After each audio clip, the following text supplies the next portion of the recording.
بسم اللہ الرحمن الرحیم۔ ماہ رمضان شروع ہو چکا ہے۔ آج یکم رمضان ہے اور ماہ رمضان کے شروع ہوتے ہی جو ماہ رمضان کے مختلف مسائل ہیں روزے کے، ہمیں ان کا سامنا ہوتا ہے۔ تو ان مسائل کی رہنمائی کے لیے ہمارے ساتھ آج تشریف فرما ہے ہمارے محترم مفتی محمد گل رضا عطاری صاحب۔ ہم ان سے سوالات کریں گے تاکہ ہم ماہ رمضان کے بارے میں اور رمضان کے روزوں کے بارے میں ان سے رہنمائی لے سکیں۔ محترم مفتی صاحب، السلام علیکم ورحمۃ اللہ وبرکاتہ۔ وعلیکم السلام ورحمۃ اللہ وبرکاتہ۔ محترم کیسے ہیں آپ؟ یہ اللہ کا بڑا اور بلا تاخیر ہم سوالات کا سلسلہ شروع کرتے ہیں۔ اللہ کریم نے روزوں کی فرضیت کے بارے میں جو آیہ مبارکہ نازل کی، یا ایھا الذین آمنوا کتب علیکم الصیام کما کتب علی الذین من قبلکم لعلکم تتقون، کہ ایمان والوں پر روزے فرض کیے کہ جیسے کہ پہلی امتوں پر بھی فرض تھے، اور فرمایا کہ یہ اس لیے تم پر فرض کیے گئے تاکہ تم صاحب تقوی بن جاؤ، تمہیں تقوی مل جائے۔ تو ہمیں تقوی کے بارے میں کچھ ارشاد فرمائے کہ یہ کیا ہے، اور بندہ روزے کے ساتھ متقی کیسے بنتا ہے، تقوی حاصل کیسے ہوتا ہے۔ اعوذ باللہ من الشیطان الرجیم، بسم اللہ الرحمن الرحیم۔ ایک تو اللہ تبارک و تعالیٰ کا کرم ہے کہ ماہ مقدس ماہ رمضان مبارک کے ساتھ ہیں۔ اللہ تبارک و تعالیٰ اس میں ہم سب کو عبادات کا ذوق اور شوق عطا فرمائے، اور ماہ رمضان میں بالخصوص جو روزے کی صورت میں عبادت کی جاتی ہے اور ادا کی جاتی ہے، اللہ تعالیٰ اس پر امت مسلمہ کو شوق بھی عطا فرمائے، اور جو رکھتے ہیں ان کی استقامت عطا فرمائے۔ تو روزہ ظاہر ہے کہ فرض ہے ان لوگوں کے لیے کہ جن کے اندر وہ فرضیت کی اہلیت پائی جاتی ہے۔ آپ نے اس پوری آیت کریمہ میں جو مجھ سے سوال کیا اور پوچھا کہ اس کا جو ثمرہ ہے، نتیجہ ہے، اللہ تبارک و تعالیٰ فرماتا ہے لعلکم تتقون۔ اب متقی کون ہے، تقوی کیا ہے، اور روزے سے تقوی کیسے حاصل ہوتا ہے؟ کہ سب تقوی کے جو معنی ہے وہ تو ہے بچنا، سیانت۔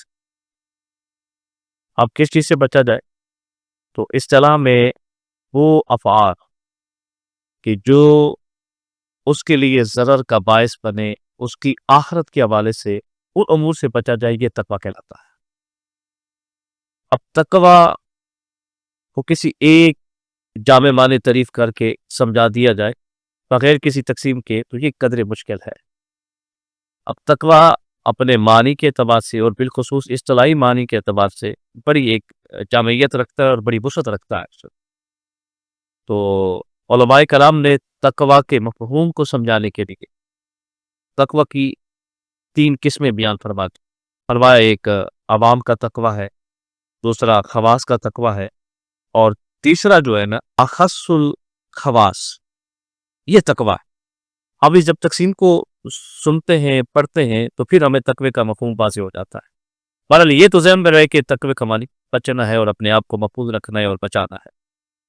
اچھا، جو پہلے جو معنی یا ایک عوام کا تقوی یا تقسیم جس کو کہا گیا، وہ یہ ہے کہ اپنے آپ کو دائمی عذاب سے بچانا، اور وہ کیا ہے؟ ان شرک سے اپنے آپ کو بچا لے، اور اللہ تبارک و تعالیٰ کی وحدانیت، جناب نبی کریم علیہ الصلوۃ والسلام کی رسالت کا اقرار کرنا۔ تو جو بندہ مومن اور مسلمان ہے وہ متقی ہے کہ اس نے اپنے آپ کو دائمی عذاب سے بچا دیا ہے کلمہ پڑھ کر۔ اس لیے تو یہ جو کلمہ توحید ہے نا، لا الہ الا اللہ محمد رسول اللہ صلی اللہ تعالی علیہ وبارک وسلم، جسے کلمۃ التقوی بھی کہا جاتا ہے۔ یہ قرآن مجید فرقان حمید کے اندر ہے، وَأَلْزَمَهُمْ کلمۃ التقوی۔ اس آیت کریمہ کی تفسیر کے اندر جناب حضرت عبداللہ ابن عباس رضی اللہ تعالی عنہ ارشاد فرماتے ہیں کہ یہاں کلمۃ التقوی سے مراد یہ کلمہ توحید ہے، یعنی لا الہ الا اللہ ہے۔ تو پتہ یہ چلا کہ جس نے یہ کلمہ پڑھ لیا اس نے اپنے آپ کو دائمی عذاب سے بچا لیا، وہ شرک سے محفوظ ہو گیا، بچ گیا۔ تو جو ہر مومن، ہر مسلمان متقی کہلائے گا، اور اس کو یہ تقوی کا درجہ حاصل ہوگا۔ دوسرا جو درجہ ہے تقوی کا، تو تقسیم میں علماء نے بیان فرمایا خواص کا، وہ یہ کہ بندے کو اپنے آپ کو گناہوں سے بچانا، صرف گناہ کبیرہ سے نہیں بلکہ گناہ صغیرہ سے بھی اپنے آپ کو محفوظ رکھنا، یہ تقوی کہلاتا ہے، اور یہ خواص کا تقوی ہے۔ اور قرآن مجید فرقان حمید کے اندر اللہ تبارک و تعالیٰ نے ارشاد فرمایا نا کہ لو ان اہل القرى آمنوا واتقوا۔ اب یہاں پر اللہ تبارک و تعالیٰ نے فرمایا کہ ایمان اور ایمان کے بعد تقوی کی بات ہوئی۔ اس کا مطلب یہ ہوا کہ پہلا جو تقوی کا درجہ ہے ایمان لے آنا۔ اب اس آیت کریمہ میں واتقوا دوسرا جو لفظ استعمال ہوا، یعنی ایمان سے زیادتی وہ نیک اعمال ہے، اور اعمال بد سے بچنا ہے، اپنے آپ کو گناہوں سے بچانا ہے۔ تو اس آیت کریمہ کو سامنے رکھتے ہوئے علماء فرماتے ہیں کہ یہ خواص کا تقوی ہے کہ وہ اپنے آپ کو گناہ کبیرہ سے بھی بچاتے ہیں، گناہ صغیرہ سے بھی بچاتے ہیں، اور پھر اللہ تبارک و تعالیٰ سے ڈرتے ہوئے وہ مالک علم جزل کی عبادت میں اپنے آپ کو مصروف کر دیتے ہیں، کیونکہ تقوی پرہیزگاری کو بھی کہتے ہیں، پرہیزگاری یہی ہے۔ اور تیسرا تقوی کا درجہ ہے قاری صاحب اخص الخواص، یہ وہ ہے کہ گناہوں سے تو بچتے ہی ہیں، وہ کبیرہ ہو یا صغیرہ، یہ شبہات سے بھی اپنے آپ کو بچایا جاتا ہے، اور یہی وہ تقوی اولیاء کرام کا جو معروف ہے۔ یا اگر ایک مبادرتاً جیسے آپ نے تقوی کا لفظ بولا، یا ہم کسی کو کہیں یہ متقی ہے، تو ہمارے ذہنوں میں یہی آتا ہے کہ یار یہ بندہ پکا سچا نمازی مومن، یہ گناہوں سے بھی بچتا ہے، اور گناہوں کے ساتھ ساتھ یہ تو شبہات سے بھی بچتا ہے، بڑا متقی آدمی ہے۔ یہ ایک درجہ آتا ہے، اور یہ اخص خواص کا درجہ ہے۔ شبہ کی بھی تھوڑی سی تشریح کر دیجیے کہ شبہ سے مراد یعنی وہ چیزیں کہ جن کے بارے میں شبہ ہو گئی یہ حلال ہے یا حرام۔ ہاں بالکل، میں اس طرح آپ جو فرمایا میں کرتا ہوں۔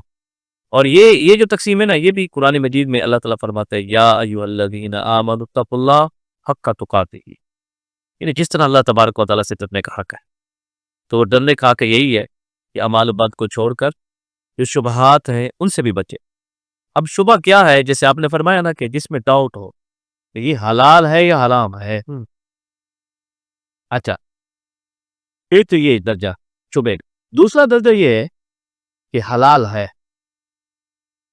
ہے لیکن میں نے اس حلال کو کیا تو کہیں حرام میں نہ پڑ جاؤں، تو اس وجہ سے بھی یہ حلال کو ترک کر دیتے ہیں۔ یعنی بعض حلال بھی اس لیے ترک کہا کہ کہیں میں حرام میں نہ پڑ جائے۔ حرام میں نہ پڑ جاؤ۔ اور اس کی حدیث کریمہ بڑی واضح ہے، صحیح حدیث کریمہ، جس میں نبی کریم علیہ الصلوۃ والسلام نے ایک چرواہا کی مثال دی کہ جو اپنی بکریاں چراتا ہے حول الحما۔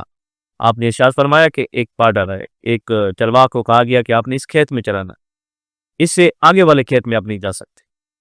اب چرواہا کی دو قسمیں حضور نے بیان فرمایا ایک تو یہ ہے کہ وہ اس بارڈر کے قریب ہی نہیں آتا، وہ دور اپنی بکریاں چلاتا، اور ایک وہ ہے کہ جو بارڈر کے قریب آ کے چلاتا ہے، وہ یہ کہتا ہے جناب یہاں تک تو میری اجازت آئی نا، آگے نہیں جانا نا۔